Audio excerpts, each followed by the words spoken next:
Hello, Sunshine. I'm Alexi Lalas, and welcome to a special edition of the State of the Union podcast. We are recording on Wednesday, November 4th, the day after the elections here. So there's politics and voting and candidates already in the air. I don't know if a couple of years ago, if you remember, but we saw a robust and spirited and at times contentious election when it comes to soccer. When we had the United States Soccer Federation president election. And it was wonderful. I really enjoyed it. And one thing that we saw was the emergence and the importance of the Athletes Council. And a lot of folks at that time were exposed, maybe for the first time, to what the Athletes Council is. And so what is the Athletes Council? Well, the Athletes Council is a 20-member group of current or former athletes that is mandated by existing law in the United States to have 20%. And by the way, that's going to go to 33% next year, but 20% of a voice and a vote in the governing body. The governing body for soccer, as we all know, is United States Soccer Federation. This Athletes Council carries incredible influence and leverage, especially in elections, as they have often consolidated that power in block voting. Now, right now, we are in the midst of another election in the form of the Athletes Council. At least 10 of the 20 positions right now are either up when it comes to aging out, end of term, or just decisions not to run. Voting for the Athletes Council starts on November 5th, and it runs through the November 18th. Next year, we also have another election that is coming in February for both the president and the vice president of the United States Soccer Federation. Why do I mention that? Well, in an effort to provide all of you State of the Unioners out there that listen and watch with transparency and full disclosure, I have in the past considered running for positions in the United States Soccer Federation, in particular the vice president position, and I am considering possibly running in that election in February for the vice president of the United States Soccer Federation. All right, with that out of the way, that gives you a little setup as to why I wanted to do this and why I want to welcome. It's a group of five, but we have four of the group of five here. And it's a group of five athletes who have come out together under the umbrella of the Next Gen United to run for positions on the Athletes Council. And so I'm going to introduce to you the people that we have as guests today on the State of the Union. Matt Freese, 22 years old, from the Philadelphia Union, a homegrown player for the Philadelphia Union, spent a couple years at Harvard.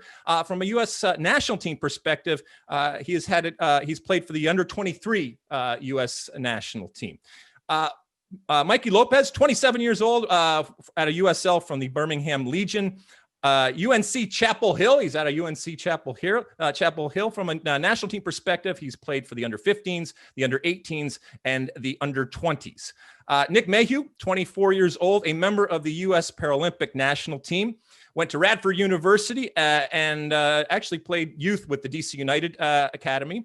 And Brianna Pinto, 20 years old, a junior at UNC Chapel Hill, has played for the under 17s, under 19s, under 20s, under 23s, and the full women's national team. And you also may remember her as the U.S. Youth Soccer rep for the 2026 United Bid Committee. The missing of the five right now is Smith Hunter, who is 18 years old in her first year at Harvard. She's played for the women's national team at the under 17 and under 20 level. So I want to welcome all of you. It warms my heart, and this is one of the reasons why I wanted to do this. It warms my heart and the cockles of my redheaded heart, to be quite honest, to see a group of young, idealistic, and motivated athletes in the form of soccer players looking to get involved, especially when it comes to governance. I guess the way I want to do this, because there are so many of us here, and I want to give everybody time to express themselves and talk about why they are running and why they should have people vote for them, is I got a bunch of questions here. But I guess first and foremost, what I want to do is give everybody about 30 seconds to a minute just to answer the basic question that anybody running for any position has to answer. And that is this: Why should anybody vote for you? All right. And now listen, I'm not, this is not like stuff that we have seen recently in our country. All right. I will cut you off if you start to filibuster, if you start to go on too long. So it's got to be quick and it's got to be clear. Who should we start with? How about we start with Brianna down there? Yeah, absolutely. First of all, thank you for having me. I feel like we have a wonderful team full of diverse perspectives. And I think for me personally, I have represented almost every level of the U.S. women's national team program. And I've been able to be a part of the U.S. delegate where we secured the hosting rights to the 2026 World Cup. And I really am passionate about being involved in U.S. soccer at the highest levels because I know the potential that we can be at. And I am super excited to just see the inner workings of the game that I love so much. So not only am I pursuing a dream to represent the Crest, but I way for my career after soccer ends. And I want to learn as soon as possible. And I think that starts now.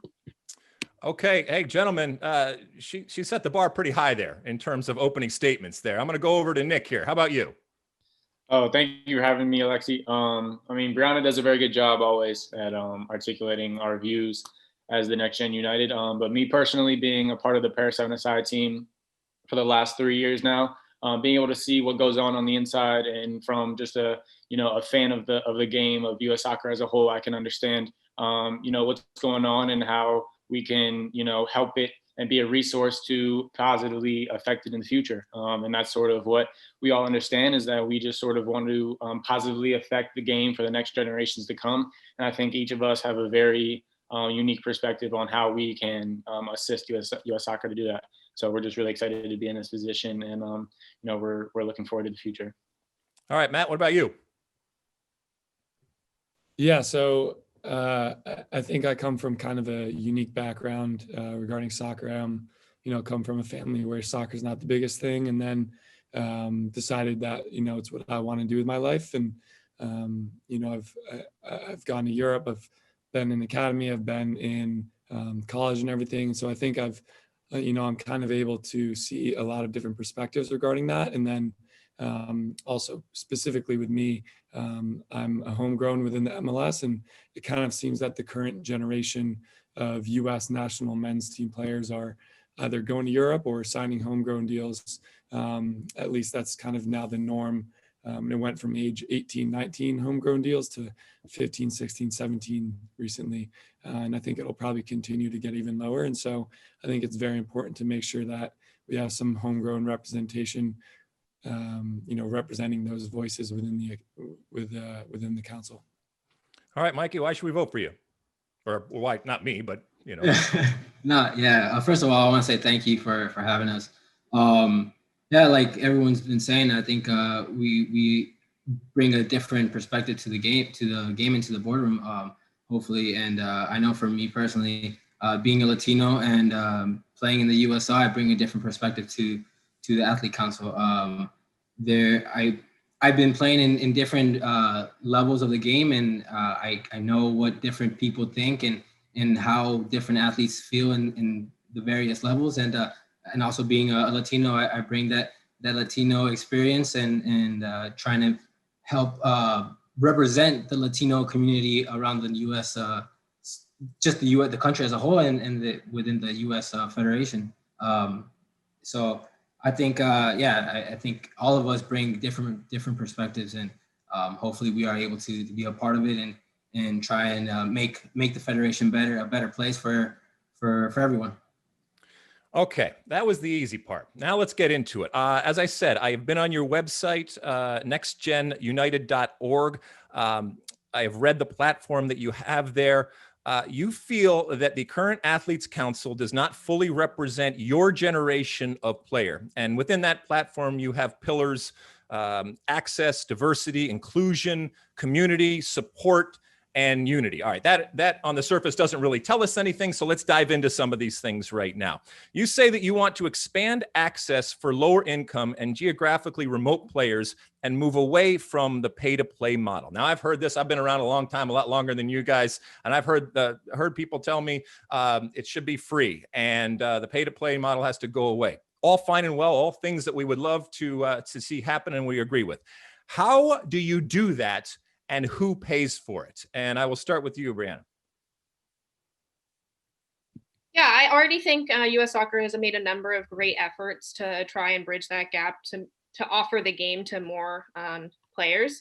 However, I think we can just build on the efforts. The U.S. Soccer Foundation has made the Soccer for Success initiative where they're going to offer 1,000 playing pitches around the country.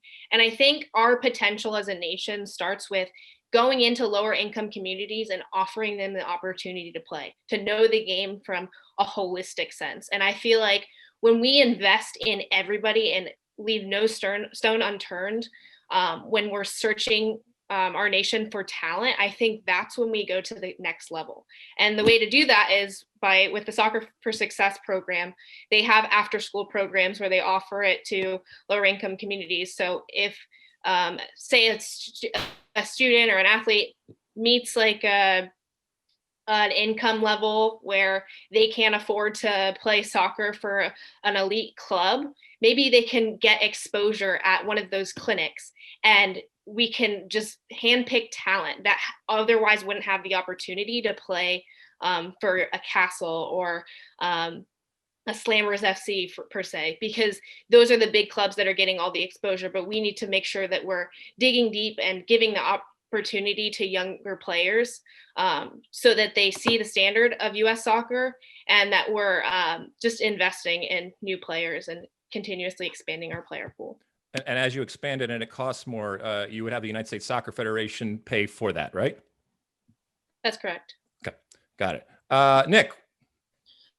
This is actually a conversation that all of us can sort of include on and give our own take on it. I mean, me personally, I remember, getting home from school and traveling to the metro, 25, 30 minutes to the metro, and then having a 45-minute ride down the metro with me and a group of my friends down to DC to walk 1.5 miles just to train for an hour, hour and a half, maybe. And then, have that trek back home, be able to do my homework, go right to sleep and do it all over again 4 times a week. So it was really, if there was a better way that, like Brianna said, that, the U.S. Soccer Federation could sort of, figure out a way for players to play for different clubs and get the same amount of exposure. Because I remember growing up when I was a teenager, they said if you weren't in an academy or if you weren't playing for one of the elite clubs, that were very few in Northern Virginia, then you weren't going to get the looks to go to college and play and be able to have the same experience to hopefully go pro if you didn't have the opportunity to go overseas. So it was just sort of a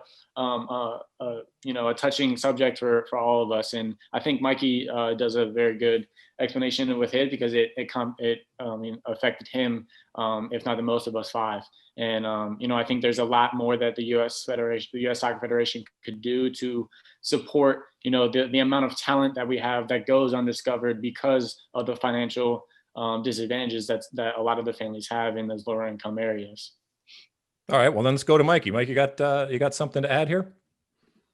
Yeah, I mean, like you said, I'm from I guess a lower income background, and the only way that I was able to get scouted and get seen by a big school like UNC and be able to make the national team was I had to move to a boarding school in Austin and play for a bigger club in Austin with Lone Star.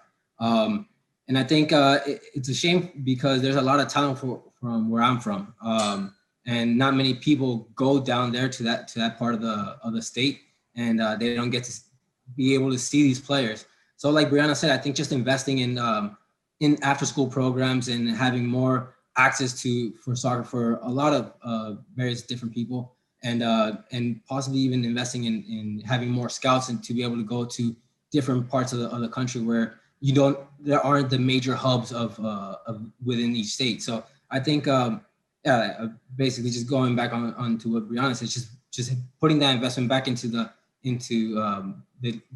I guess the lower income parts of the country, and trying to bring more people into those parts so that they can identify these gems that no one really sees. And you would have the United States Soccer Federation pay for that? Yeah. Okay.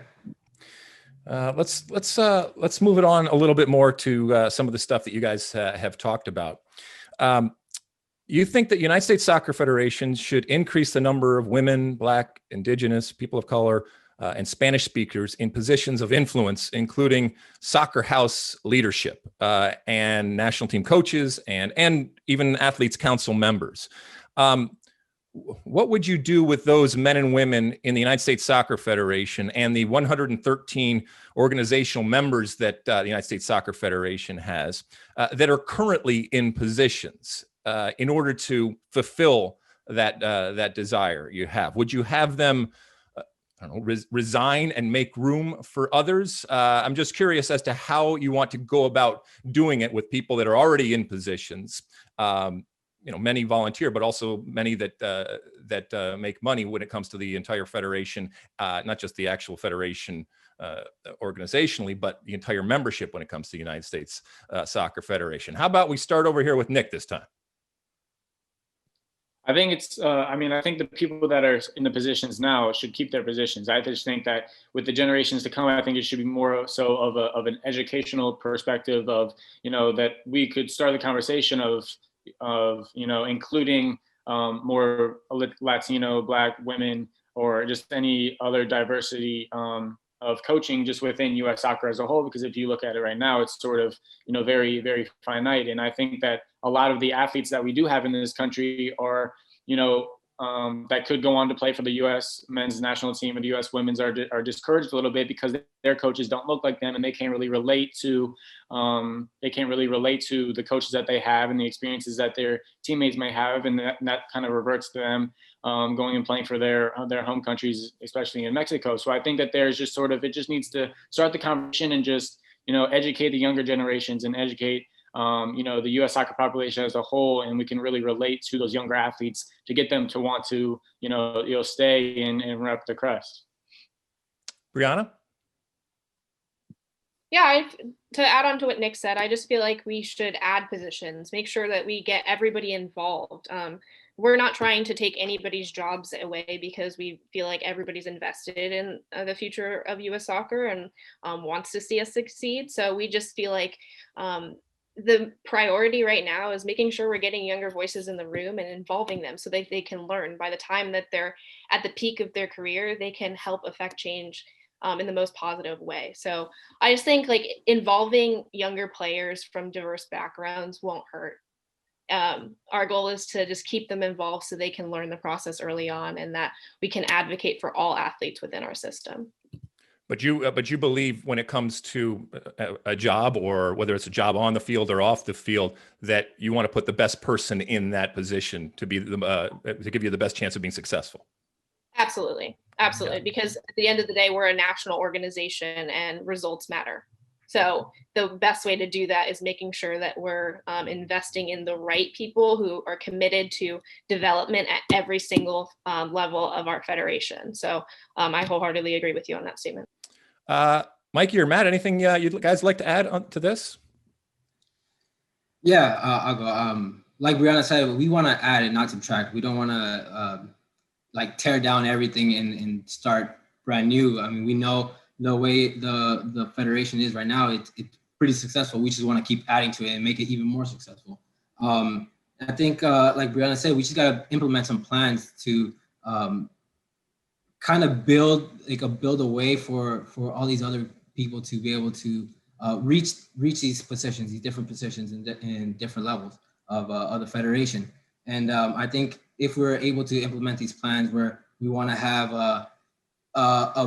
a Black president or a Latino president and going down the levels, we need to start now so that we can start the conversation and start the development process and the learning process so that we can eventually get there. We're not trying to get there. We're not trying to do this all in one moment or one election window. We know it's going to take a long process, and we want to start that process with us five and hopefully in the next years to come.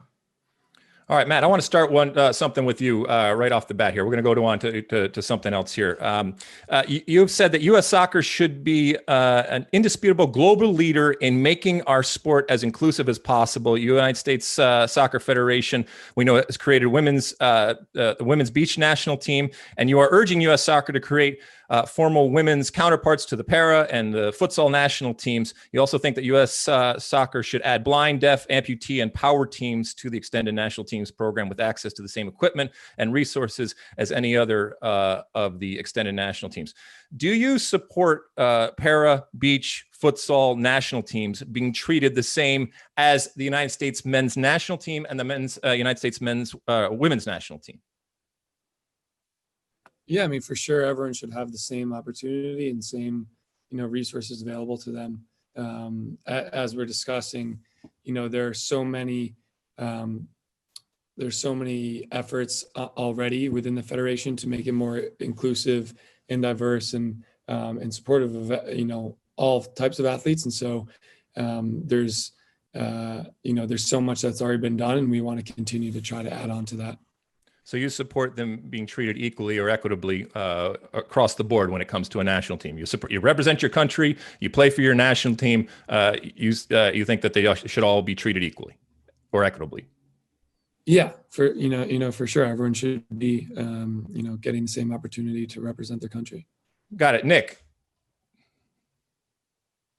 Yeah, I mean, I can speak personally to that subject, especially I guess that's where my expertise is. But playing with the para 7-a-side national team for the last 3 years, I actually found out about the para 7-a-side national team when I was 21 years old, off an ad on Instagram, which is pretty crazy to realize. I think one of the biggest things is that the amount of support that the para 7-a-side team has, the extended national teams may or may not have, is one of the biggest problems. The awareness, the support, and just the representation of the disabled game and the ENT as a whole.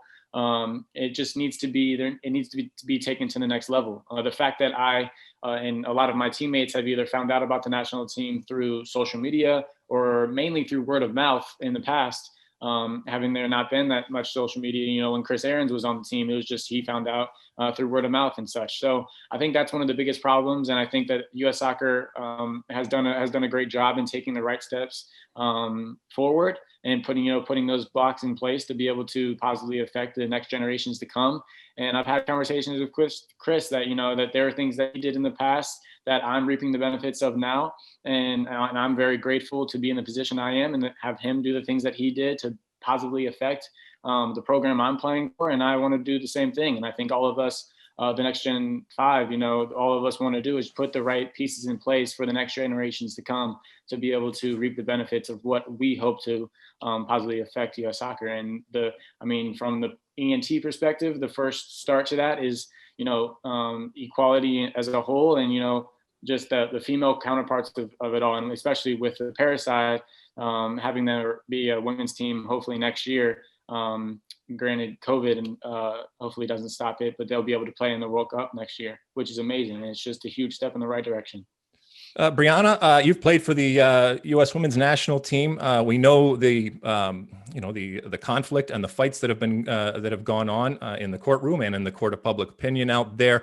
Do you believe that the national team, regardless if it's men's, women's, beach, para, futsal, should all be treated the same in that they get the resources and the payment and the accommodations and everything else equally across the board if you're representing your country?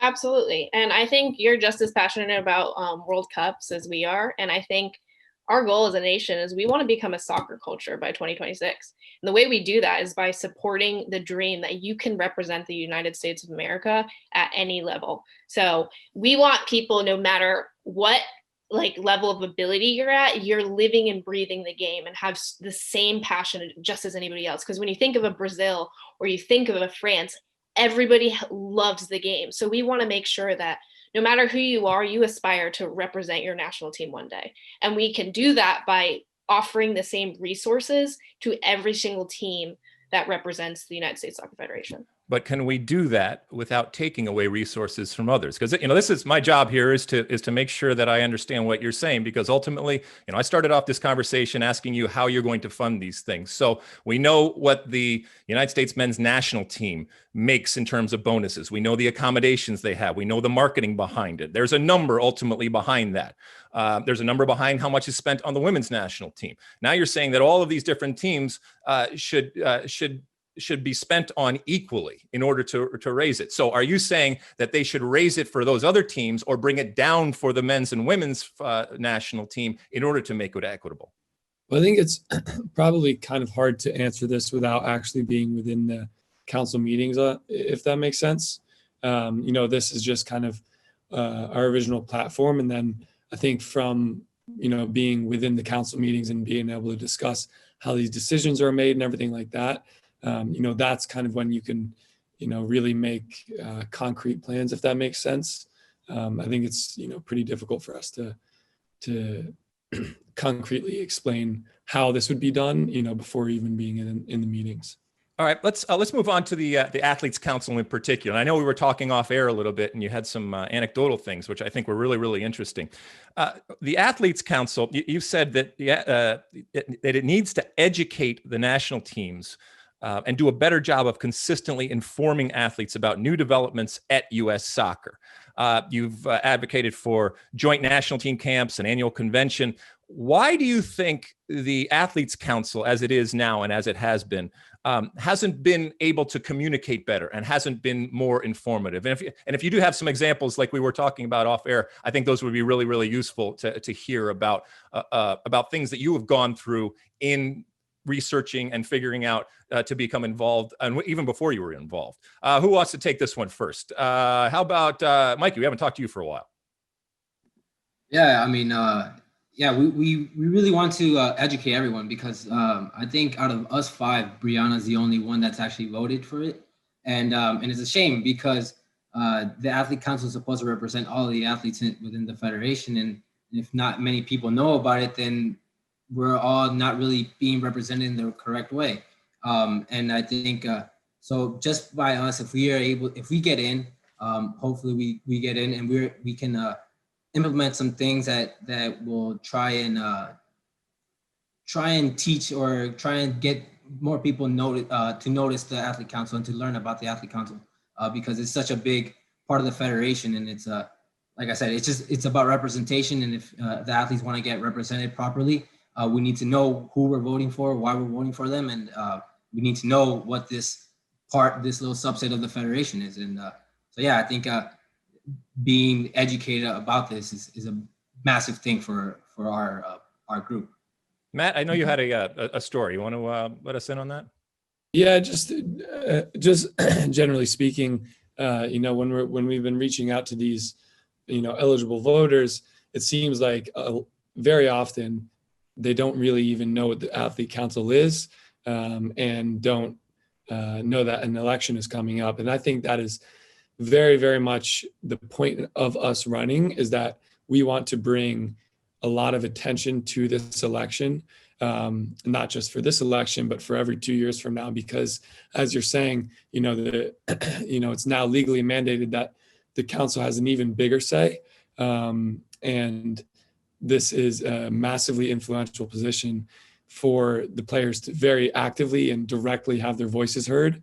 And so I think it's something that, we are the first ones campaigning for it. And I think it's something that, quite frankly, should be campaigned for.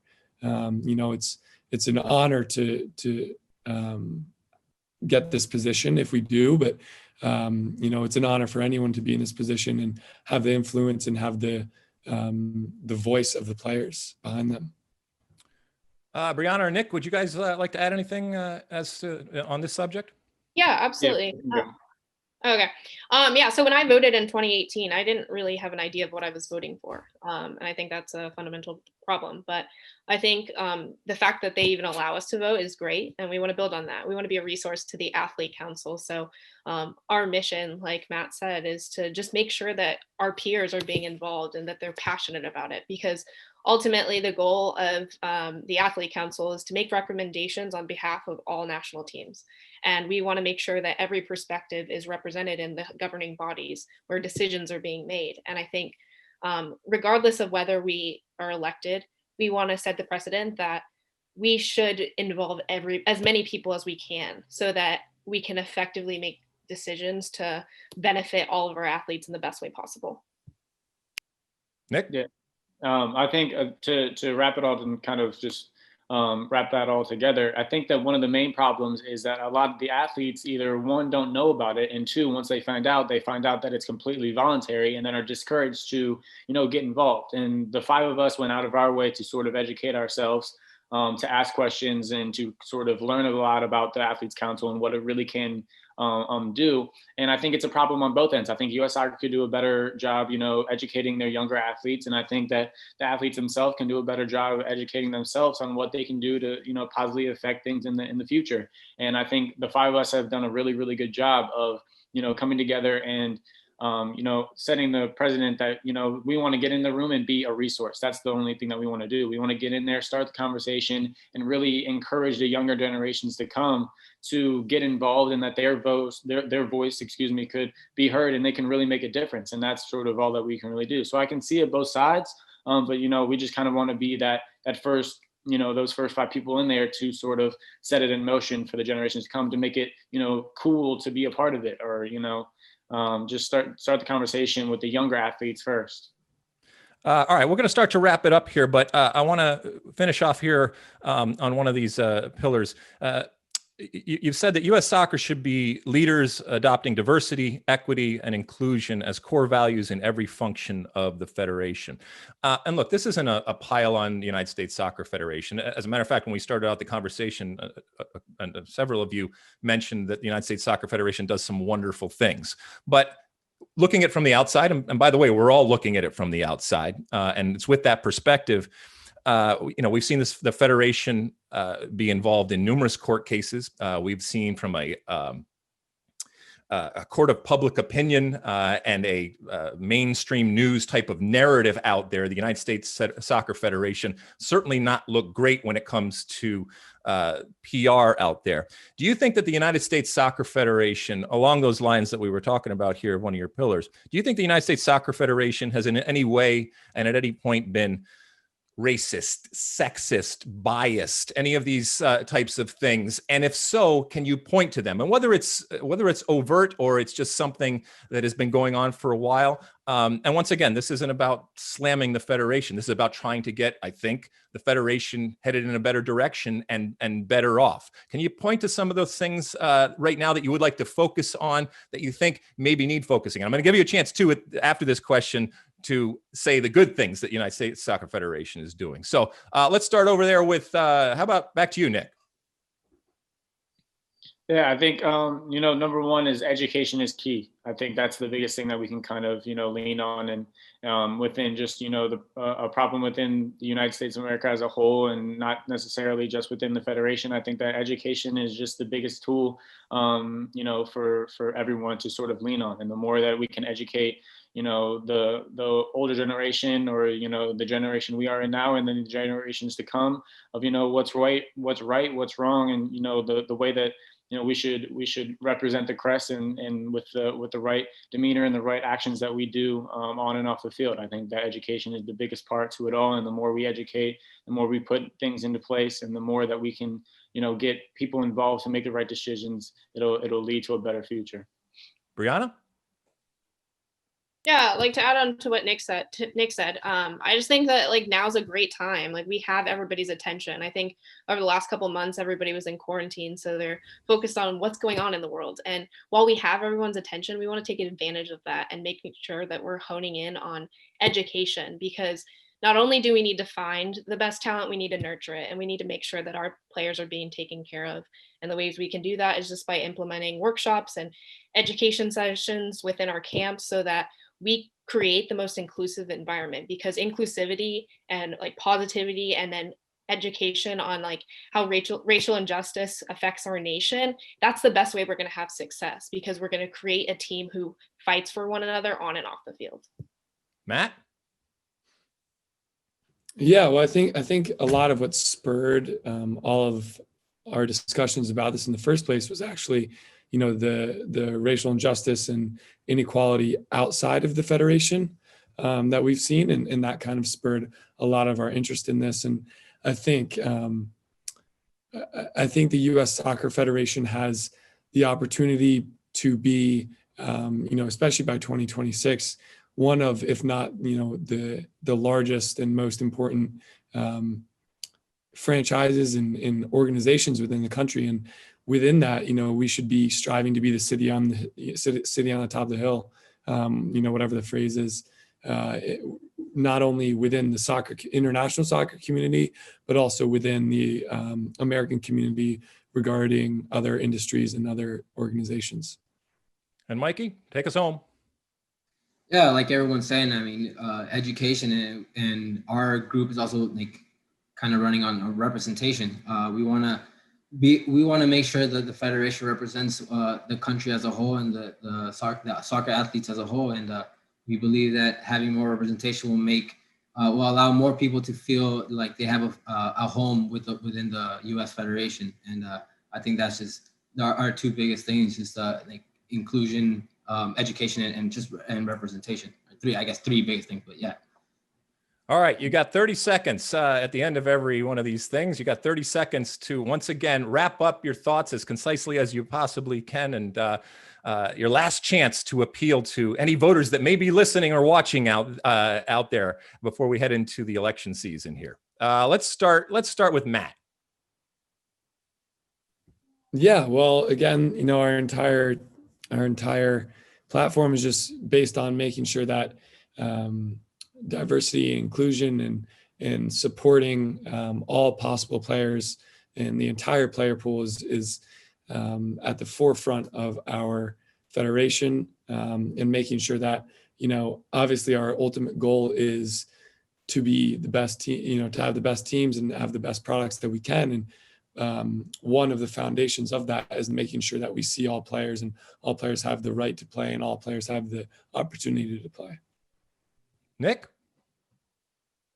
Yeah, I think that one of the biggest things between us, and I think the greatest, mindset that we have going into this as the Next Gen United, is that we understand that we're not going to barge in there and, make immediate change. We're not going to be able to go in there and, be like, this needs to go like this and this needs to take immediate action. And we may walk in there, one of us or all five. And that's the point that I'm trying to make, is that even if none of us get elected, is that we want to, what we're doing right now, we sort of just want to at least, again, start the conversation to the next generation and to the people, running and may take our spots, is just to hopefully continue the conversation of education and everybody else that represents the Crest to be able to, understand what we're really capable of. And, we want to be in there to, be a part of the Athletes Council, because the Athlete Council as a whole is, to directly affect the players that represent the Crest. And we want to be a part of that. We want to be, that diverse group in there to start the positive change in the future, to be able to, directly affect positive change as a whole. Mikey?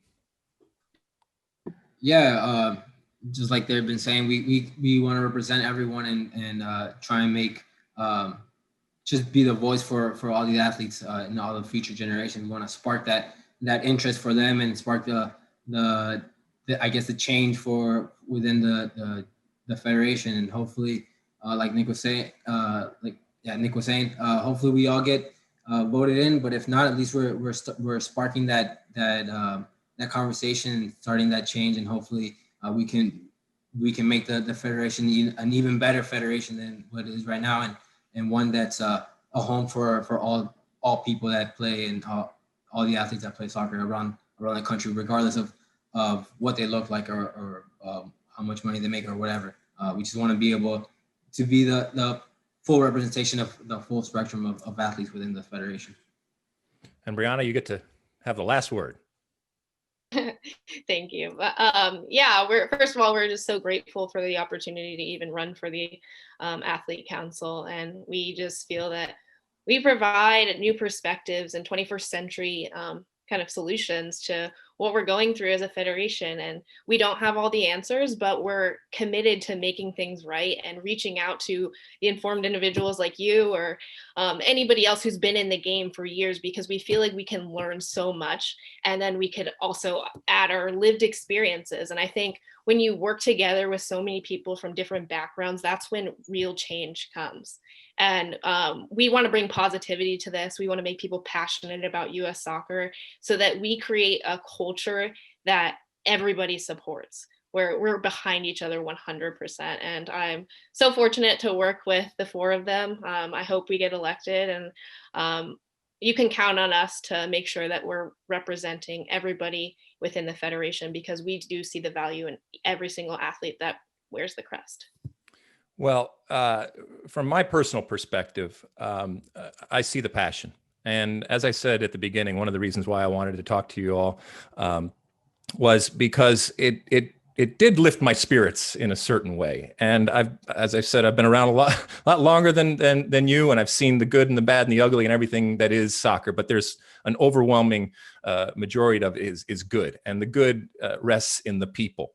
But we need to replenish those people. And so when I see young and at times inexperienced people wanting to get involved and wanting to pick up an oar, it makes me very, very happy to see that. And, you guys have all mentioned it in certain ways that even the experience will benefit you. The education that you will get, the perspective, the look behind the curtain of your sport. And while I know our sport is often kicking the ball, it's so much more than that. And you will be exposed and come in contact with a lot of people out there. Some of them that have never kicked the ball, that are as important and maybe even more important than those of us that kick the ball. And I hope that all of you are voted in because you obviously have a passion. I did not go easy on you today. And you gave as good as you got, but that's important because these are issues and these are serious things that we are talking about. And to Brianna's point, we don't all have the answers. You guys don't. I don't. Nobody does. But we're all trying to find those answers, and I think that we can do it collectively, especially when there are, like I said, some passionate and really intelligent and motivated individuals like yourselves that are willing to go through this and are willing to be critiqued and at times criticized for it. It's as I said, it just makes me very, very happy. So once again, Matt Freese, Mikey Lopez, Nick Mayhew, and Brianna Pinto, and the missing of the five, Smith Hunter, just as important. She just couldn't be here today for the best reason ever. She was training, so that's very, very important to continue to do so. And the ability to balance all that. I don't know how you guys are doing it, but I wish you all individually and collectively as a group, as Next Gen United, and you can go to nextgenunited.org. I wish you all the best of luck, not just in the upcoming election here, but as you go forward and not just kick the ball, but even transition out of your time kicking the ball in the things that you are going to do, because we need leaders, and we need people that want to lead in our country, not just for our country as a soccer playing nation, but just in our country as a nation. And it makes me very happy that at least in front of me, I have four, and I know five people that want to lead and want that responsibility, even with all of the stress at times that it may come with. But that's a good thing. That's a good thing. So thank you so much for joining me on the State of the Union podcast. Please download and continue to subscribe and review and do all those different things. This is a special bonus State of the Union podcast as we talked to some potential members of the Athletes Council. And as I mentioned at the top, the Athletes Council has incredible power and incredible leverage, and rightly so, by law, but also I think it's important that the athletes, as the law says, have a voice in the sport and in the future of our sport. And so keep an eye on not just these individuals, but the Athletes Council as it goes forward. And the decisions and the impact and the influence of the Athletes Council is not going away. And so I am looking forward to what is going to happen here in the next couple of weeks with the Athletes Council election, and obviously going forward with what the Athletes Council is going to do for the game of soccer, both on and off the field. Thank you so much for tuning in to this special edition of the State of the Union. Keep writing, keep sending us your questions, keep subscribing and reviewing and downloading, doing all those things. And we will be back with you next week at the exact same time. And until then, size the day. You like that clip? Well, my State of the Union podcast drops every week. Subscribe now on Apple Podcasts, Spotify, or wherever you get your podcasts.